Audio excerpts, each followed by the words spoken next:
talking back. Welcome to Decision Space, the only podcast that takes place right here between the turns in your favorite games. I'm Brendan. And I'm Jake. And this week we are back with another game deep dive episode to talk about Jaipur, the 2009 two-player beloved card game by Sebastian Pauchin. Jake, I am curious, before we get into our overviews, is this a game that you have any experience with ever in your life? Have you played this game before we decided that we'd load it up in the old interdecisional spaceship?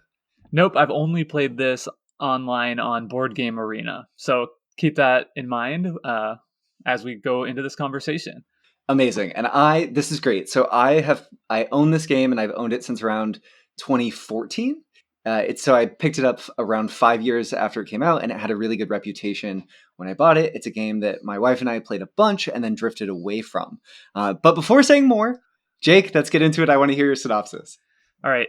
Jaipur is the perfect distillation of a set collection game. It's easy to learn, surprisingly deep strategically, and it's a game that I've had a little bit of difficulty finding the fun in. There are a few design decisions that I don't agree with, and perhaps this is just me reacting to set collection as the main course, as opposed to part of a medley in a bigger game that I'm bouncing off of.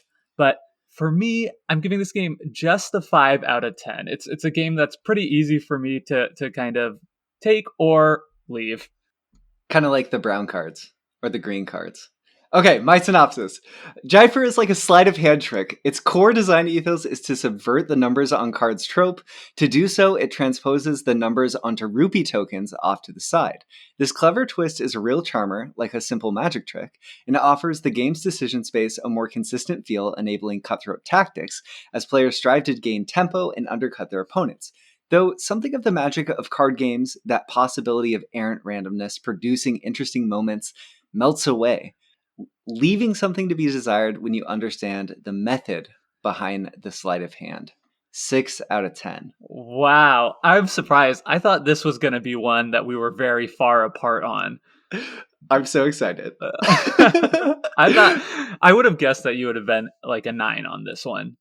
Well, see, I knew that you were going to guess that because in our Discord, you've been telling people that I'm a ringer for any two-player simple card game.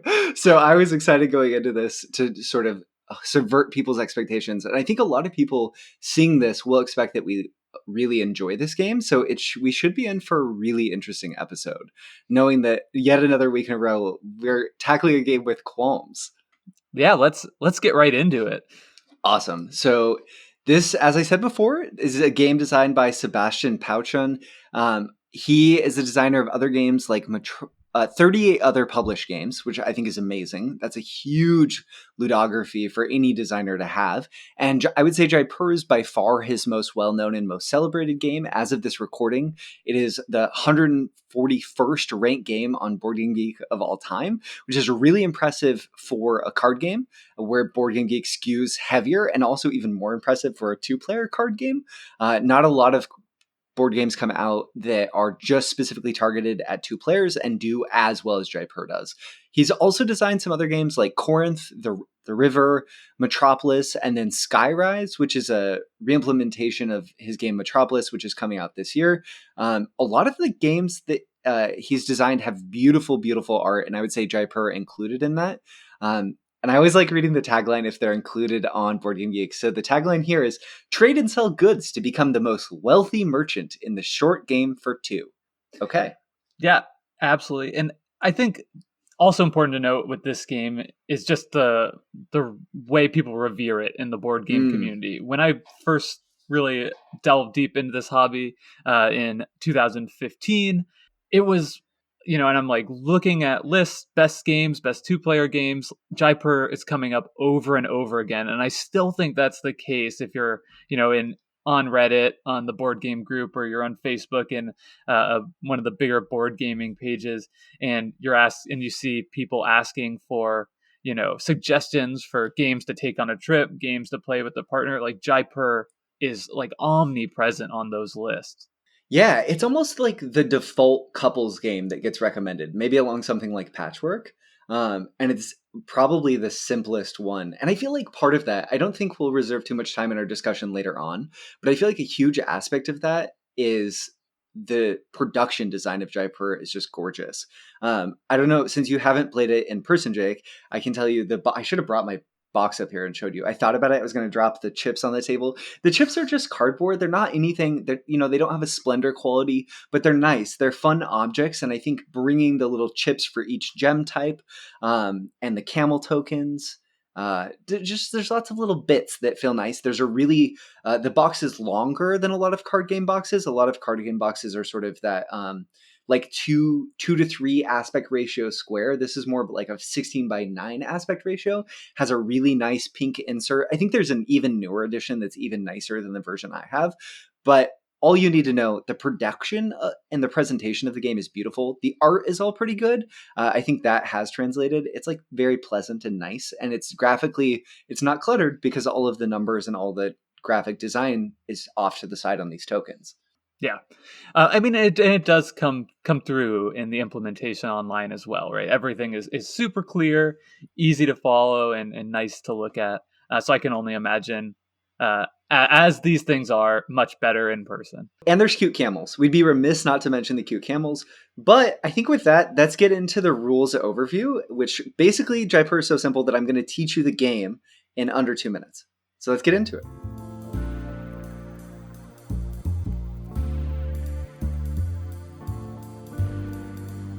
Jaipur is a 2-player set collection hand management card game.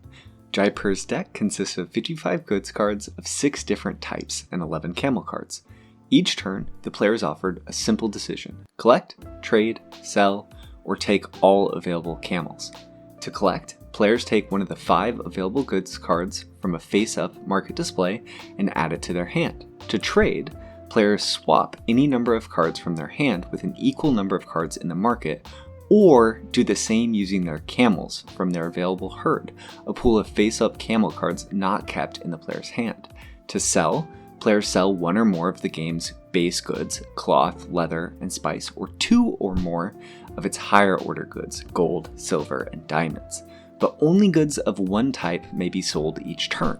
Players then take an equal number of goods tokens matching the cards sold, which are stacked in descending value by type and limited in quantity. This means that generally the player who sells goods of a given type first will receive more points. However, players also receive bonus points for sets of 3, 4, or 5 goods of each type sold, so there's real tension between selling quickly for a high value goods token versus building up large and rewarding sets of the same type of goods in the player's hand. The player with the most camels at game end gains 5 points, and when 3 of the goods token piles run out, the round ends and the player who scored the most points wins the round. The first player to win 2 rounds is the victor, and there's a 7-card hand limit in the game.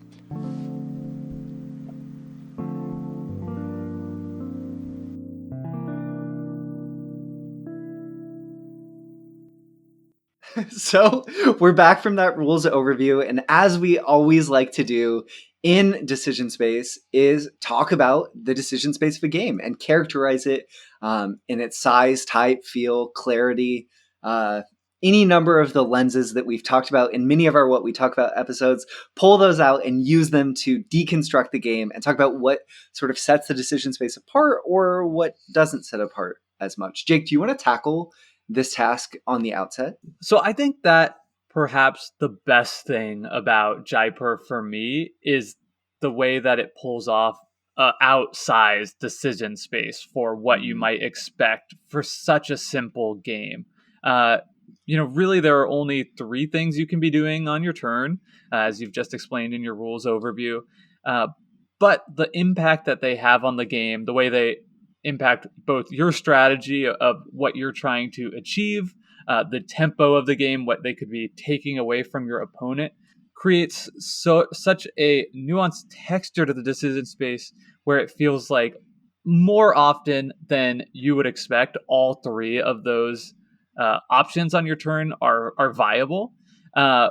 Whereas in Villagers, the game we talked about last week, it felt like so much of what you're doing there is just an automatic Mm. like slam dunk, like, okay, well, definitely I take this card, definitely I play this card. Here, it feels as though the design of this game has created a much more nuanced texture that really opens up the decision space. That said, it's still on the smaller end of things, I think, because it is so constrained within those three categories, and within each of those, you might only have one or two options, but it's bigger than you might expect. Yeah, I think bigger than you might expect is a great way to characterize it. And I totally agree with you that the one great thing about the way that each turn is structured is you really do generally have an interesting decision between different viable paths.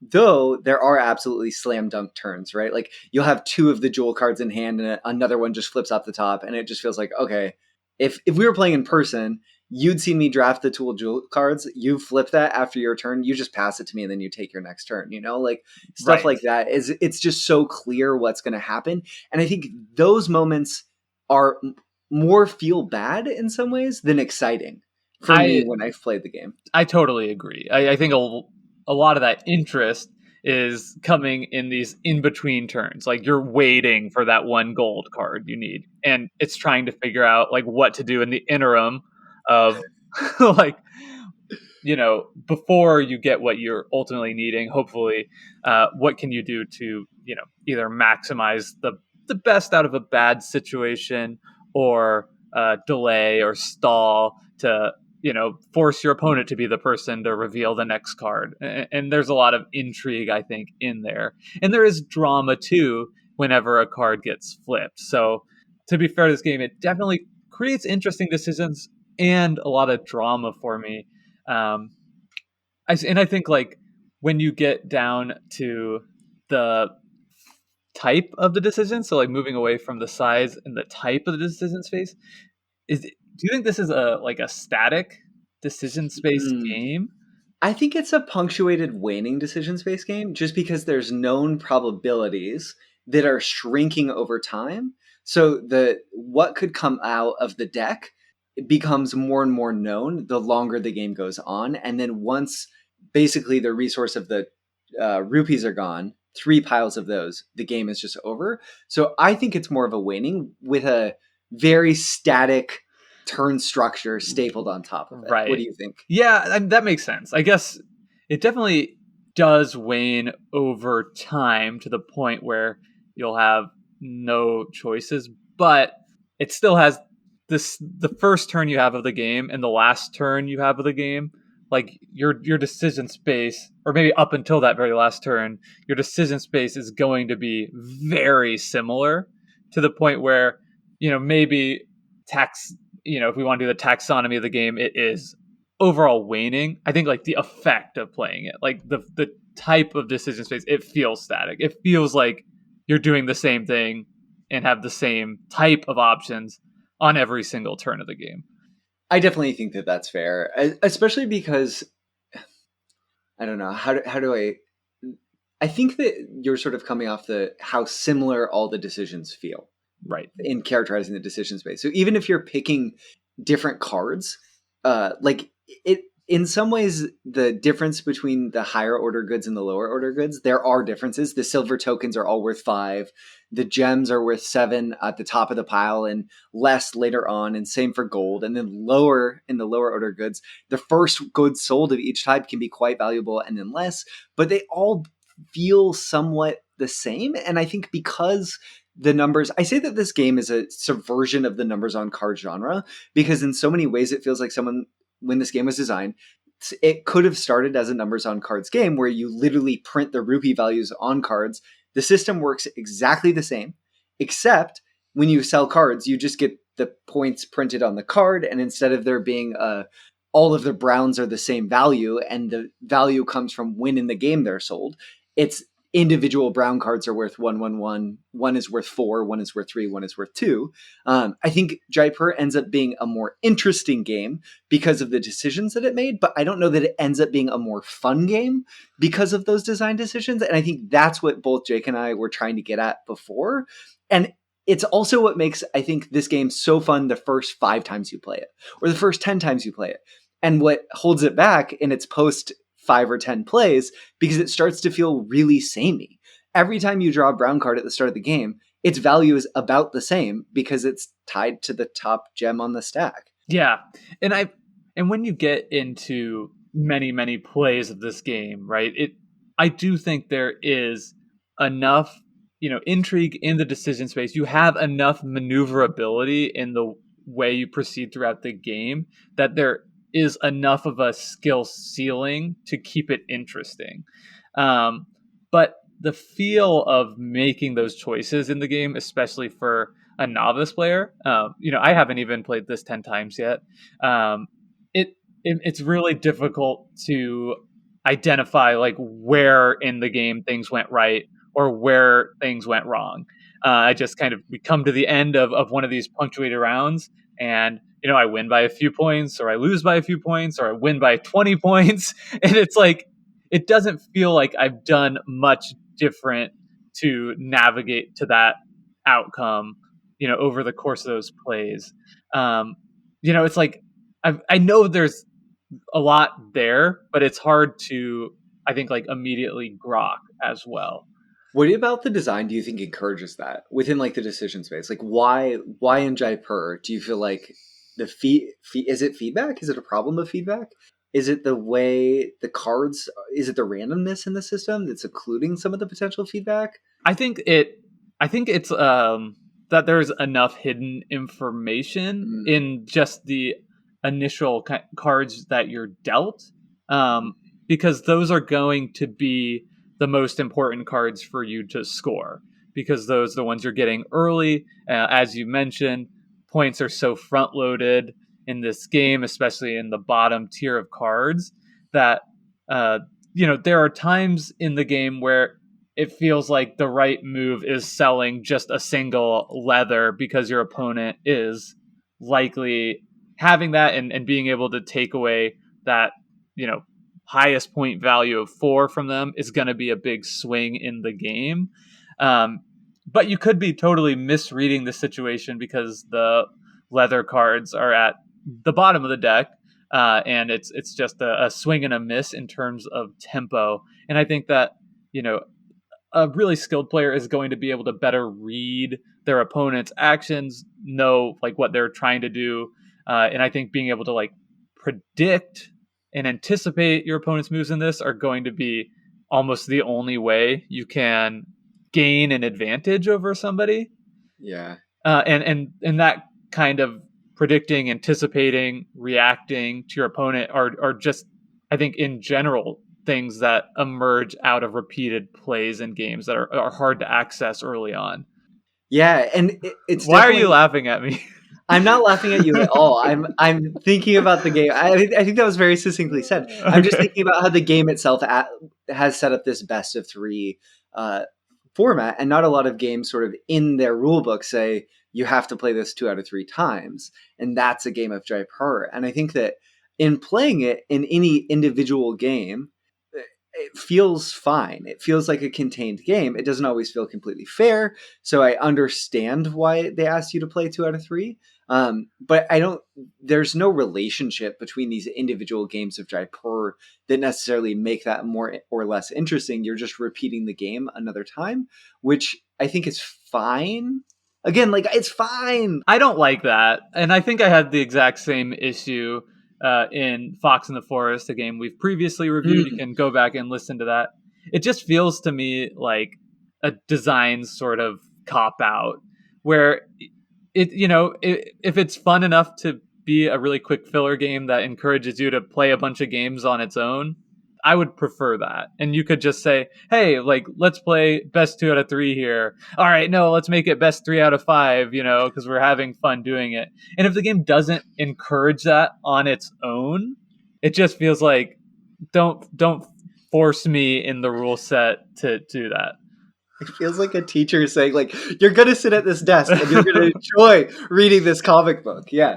And it's also, right, I guess it's a way to mitigate randomness, or to make that, or to make it seem like a more like full gaming experience. And I feel like in either of those cases, I kind of reject it. Sure, Like, totally. And to your point of like a small card game like this should have the kinetic energy that by the time you're done, you just want to play again. I do think that it's great that you brought up Fox in the Forest. It makes a really smart juxtaposition because of the turn structure. Fox in the Forest, another game that asks you to play two, probably three games, but there's a point structure that's tied to how those play out, where if a round goes really, really well for you, you might get a big advantage going into the next round, and your opponent could then have a really strong game back. And the round playing multiple games has this added game element that there even is played with within the game itself with these treasure tokens that give points. So you might want to gain a point really badly by winning one of the tricks over the round overall. And I think it's doing more interesting things with that overarching structure than Jaipur, which just like play us 2 out of 3 times, please. yeah. It's very, our discussion has been sort of all over the place, which is interesting because we do have a bunch of notes. But I'm glad that we sort of had this organic take, because I think we're getting at like all of the things that are sort of like jumping out and frustrating us. And I think something that follows on that thread, I don't know, should we just like play the turbulence at the start of this episode? Is that where we're at? But I'm curious what you think of the camels, Jake. So and I'll lead in because I just phrased that like a question, but I'm going to lead in and then I want to hear your thoughts on that. Okay. So for me, the camels are probably the most fun mechanic, the most fun, interesting mechanic. I do still think they're an interesting mechanic, and I'm not trying to be mean. I think they're clever. The camel system, of course, these camels are these cards where they don't have intrinsic value in themselves, except for the fact that if you have the most at the end of the game, you get some points. So jockeying for them matters. You can't not care about camels at all. And they also don't gum up your hand, which is an interesting mechanic in a hand management system. These cards that you can get that sit on the table and give you additional potential agency within the game to swap things out. And you can, I think that Jaipur at its best is a game about putting your opponent in bad situations that feel really bad for them. So like if you can set up a situation where you force your opponent to take a bunch of camels when they don't have a lot of cards in their hand and then pass it back to you when you could potentially swap really cleverly and a bunch of new cards are going to be revealed if they take all the camels, that can be a really impactful decision point in the game and can potentially be really exciting. And can be really decisive, but sometimes can feel like, ugh, this just didn't go my way at all. Which we're not two people, Jake, who like have an issue with randomness in games. So I don't necessarily understand why in Jaipur both of us feel more hung up on that. Like this discussion, I feel like in any of the 30 episodes that we've talked about, we don't normally like complain about randomness in games. Yeah, now it is interesting. To me, the camels feel like a place of great player agency more so. So I don't feel, for me personally, like the randomness brought on by the camels is not something I care about at all because it's such a intentional decision, right? Like if there are 4 camels out there and you take them all and it reveals 4 new cards, you're well aware that you're probably giving your opponent something that's going to be valuable to them, whether that's a card they need to complete their set or the ability to take away a card that you're clearly going for. So you did it to yourself. Yeah, I like that aspect of it as well. And even, kind of the interesting dynamic of like, maybe you just take one card and force your opponents to take the camels. I mean, 5 points is in some games like very significant and in others not impactful at all. And I think that's also like another kind of area where more experienced players can get a big advantage by knowing how close the scoring likely is in a given game, which can be kind of difficult to track at times too for less experienced players because of the face down bonus chips that come into the game. Yeah, so the face down bonus chips, of course, are the chips that you get for collecting sets of 3, 4, or 5. These are different tokens. So if you ever sell a set of goods of the same type that are 3, you get one of the 3 bonus tokens, 4, the 4 bonus tokens, and so on. And they all have a range of bonus points that they could give you. So I think this goes with this theme of like the other ethos of Jaipur is trying to occlude as much as possible how much the known value of an action within the game is, right? So like, is taking this brown card going to be worth, is it a brown that's going to be worth 4 points or 1 point or some other combination? And that's potentially the most clever aspect. And this set bonus plays into that as well, because if you trade a set of 3, it could be 1, 2, or 3 points. A trade in a set of 4, it could be 4, 5, or 6 points. And a set of 5 could be 8, 9, or 10 points. And these bands aren't so huge that they feel like horrible output randomness, but they are meaningful. You feel much better when you pull the 3 when you've sold a set of 3 than you do the 1, which kind of feels awful. Well, that's 300% better than the So it is. They aren't so big, but I don't like this aspect of the game. I think this is perhaps the design decision that is most off-putting to me, where it just feels like output randomness for output randomness sake.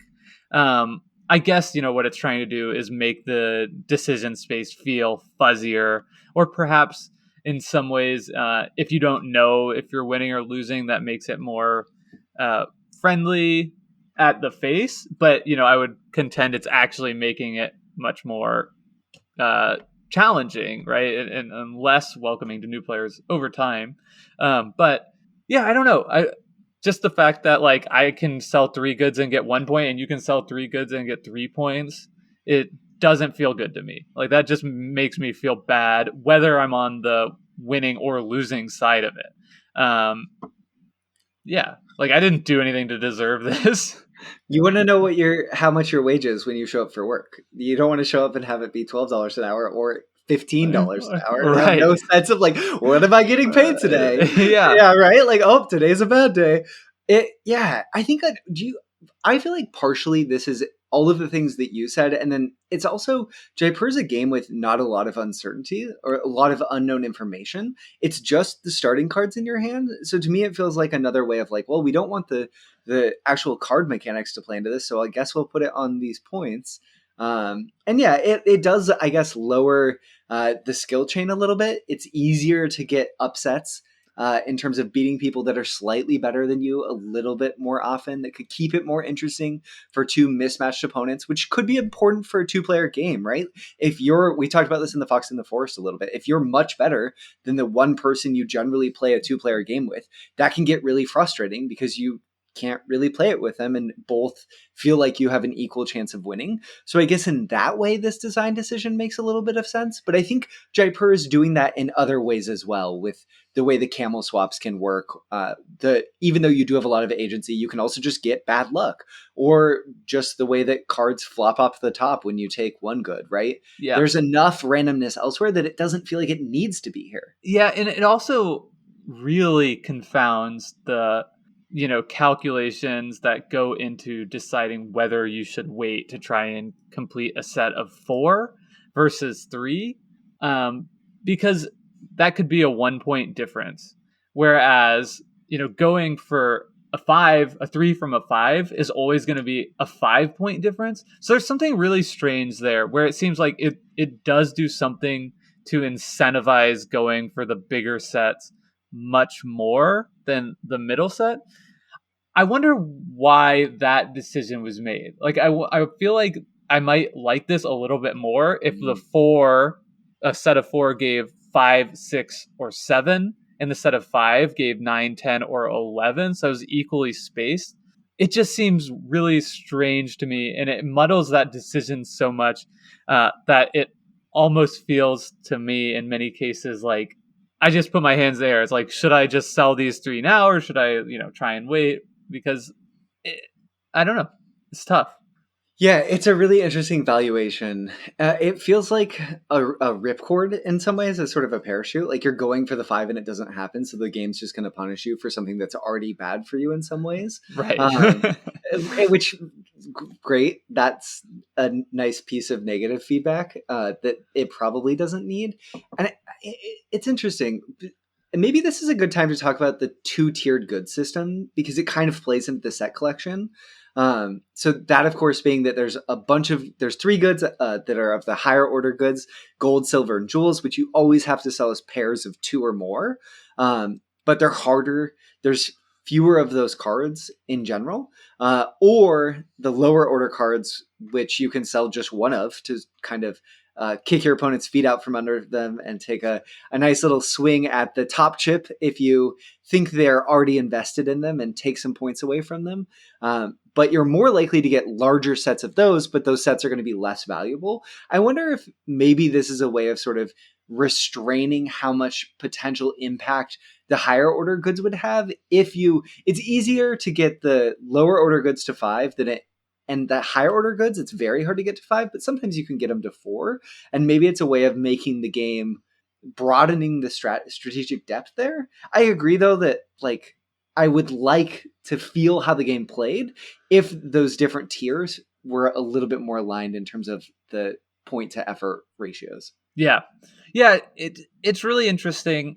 It also feels like it's just another thing that brings that the decision space like closer together. And maybe this is something that I'm just thinking about now that really contributes to the feel decision space.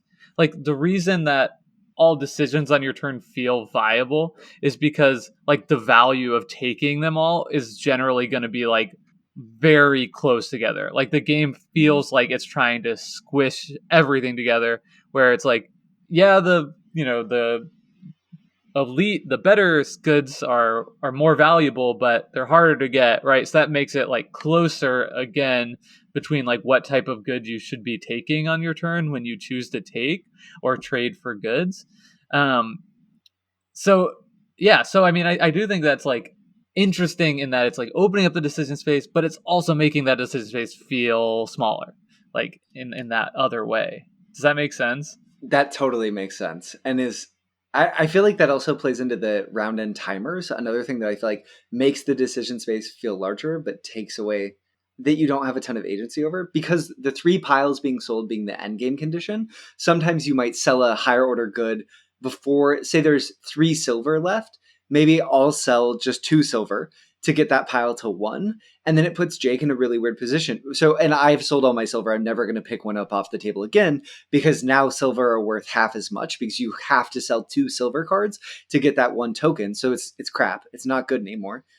It's fine. It's a little better than like some of the brown ones. Still better than 2 leather at the end. Yeah. It's still better than 2 leather, but like that's a way that I can potentially elongate the game, but I don't even necessarily have enough information on to in terms of knowing if I should be doing that or not always, just based on not necessarily knowing what's in your hand. Again, by the end of the game, if you're playing really close attention, because there's no new hidden information going to the opposing player's hand, you can have a pretty good sense of what's in the other player's hand.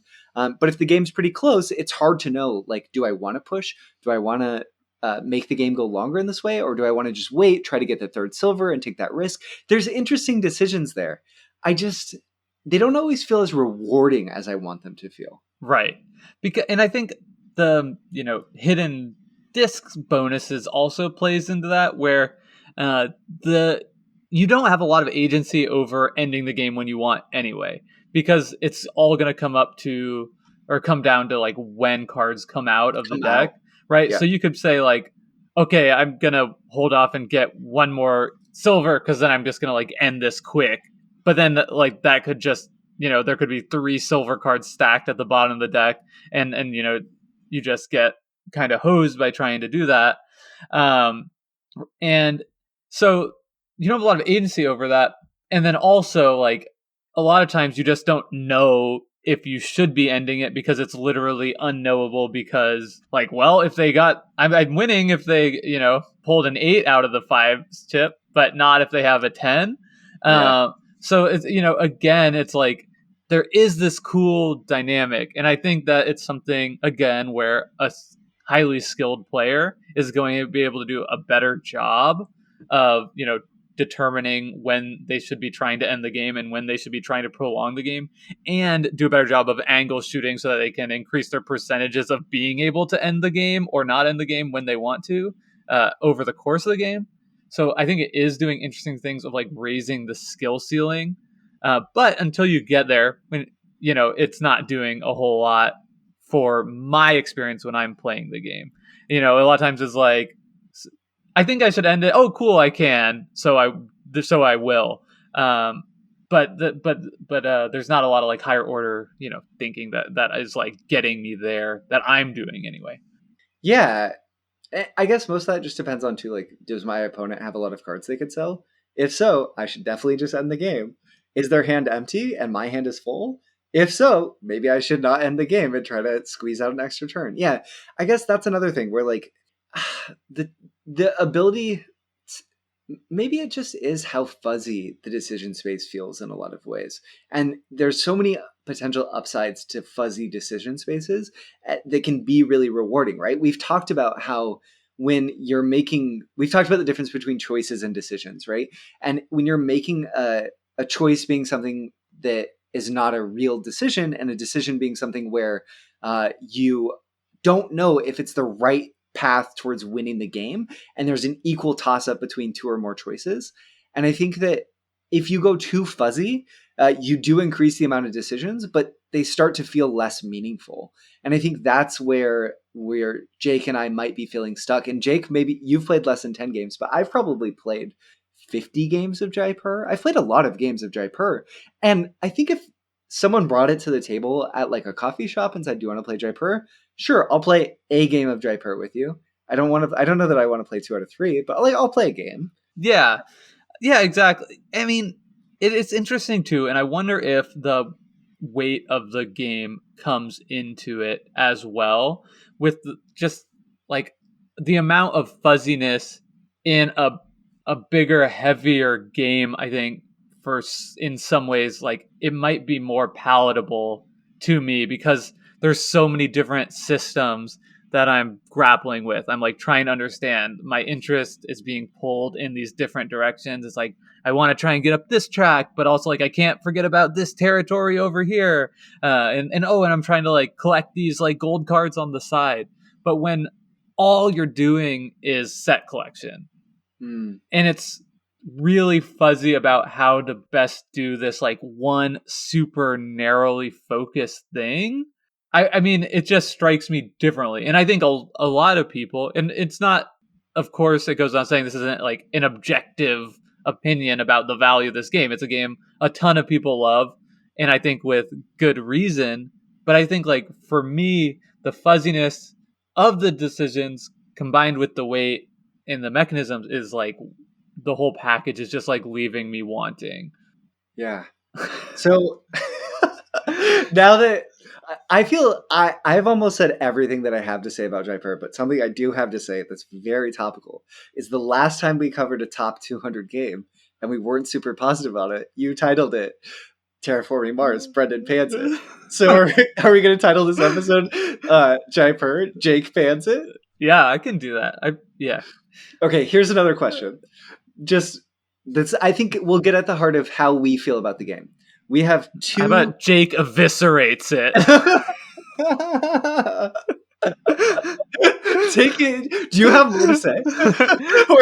The bowels are on the table. Oh my gosh! Should we? Let's see if I like that. I like that as a naming convention. Anytime we're not super positive, we just get progressively like more and more just severe. Disrespectful. Yeah.